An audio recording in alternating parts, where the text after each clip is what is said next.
British summertime in 2018. It really was great, wasn't it? Probably the best in my lifetime.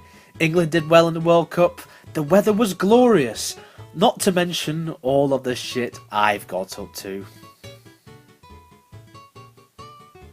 Back in 2002, Mario and Peach travelled to the exotic isle of Delfino.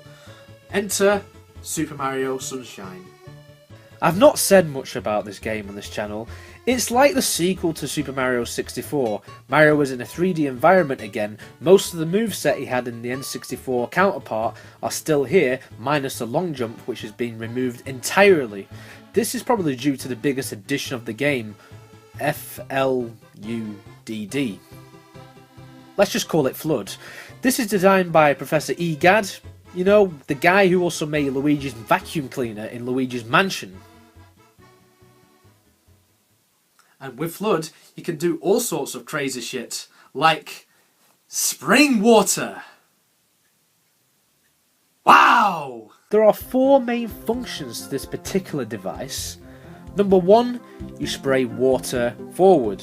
Number 2, you can hover over huge gaps. Number 3, you launch into the air like a fucking rocket. And number 4, use it like this fast jet, and oh my god, this is fast. You will need FLUDD in order to complete this game, and to complete the game you need to collect sprites. What the fuck happened to the stars? Oh well, I guess Nintendo wanted to be different, but to be entirely honest with you, it never really made any difference to me whatsoever. The main action takes place on the holiday resort Al Delfino, and this is a great place to explore. There are 8 main worlds with about 10 sprites in each one. The hub world is the second best out of the entire series after the castle, and the music, come on, it's amazing. It's a Mario game, so of course it's going to have good music. But what about the missions inside the levels themselves? Well, for your first sprite, you have to defeat a goop monster. Alright, starting off with a bang. Good way to introduce us to the mechanics of how this game works, right? So, what's next? Well, after you enter Bianco Hills, you have to defeat another goop monster. Something's not quite right. Oh yeah, and how do you get into Bianco Hills? Oh, you defeat another goop thing. So that is 3 of the same mini-bosses inside the first few minutes of the game. It's not exactly original, but don't let this fool you. Throughout the rest of the game, you will only have to fight these fuckers 2 more times.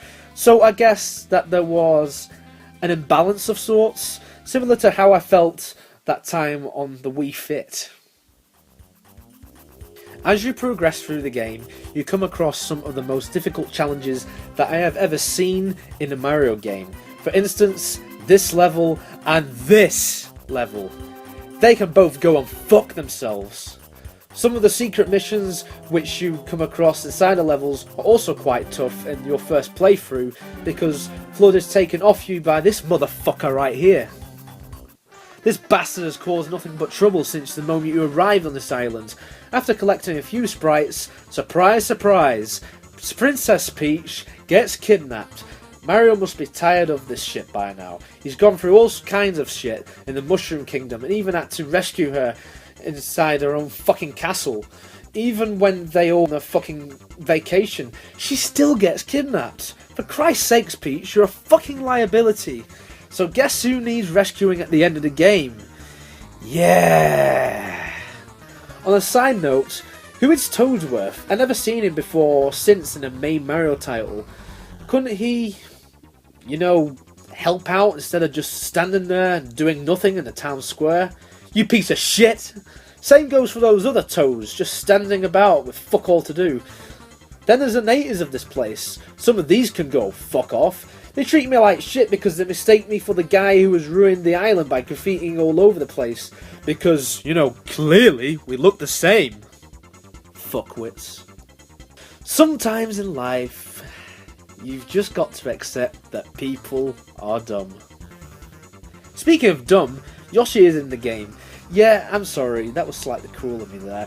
The reason I called him dumb was because in Super Mario World, when he got hit when he was riding on his back, he run away and fall into a bottomless pit, thus committing suicide. Thankfully, if you do fall into a bottomless pit with Yoshi in this game, then you only have yourself to blame. No pressure, Mario.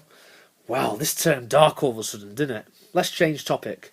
Like FLUDD, Yoshi can squirt water. He is powered by fruits. There are fruits of all kinds in this game, which you can use, some of which have different properties. I won't go into too much detail, as I will let you decipher this for yourself. If you use Yoshi well, then you should go far in this game. He's a nice addition to the gameplay. As this game was released in 2002, one would be forgiven thinking that this was well past its sell-by date with age, and I've got to say that even now, the graphics in this game are pretty awesome. The difference in graphics between this and Super Mario 64 are just incredible. I've had a couple of minor difficulties with the camera in the past. Sometimes a weird blue circle just randomly appears, like, what the fuck is this? The level design is great, and FLUDD is a cool gadget for Mario to have to aid him on his adventure. The blue coins can be annoying to collect. In this game, you need these to complete the whole game and collect all 120 shine sprites. I did prefer them in Super Mario 64 when they were just worth 5 golden coins. To conclude, this is one of the highlights of the Super Mario series. I think people do underestimate this game at times, and it is probably due to being different to the others. For example, no Goombas appear in this. Instead we get these rejects who were never to be seen ever again. As well as this. The entire game is set at an island resort. There is no variation in the type of environment. That sounds like a negative, but trust me, it really isn't. This game has some of the best worlds ever created for a 3D Mario game, and it is always nice to come back to and revisit this gem every once in a while. I always question this sunflower. Yeah, it's still one of the weakest 3D Mario games though.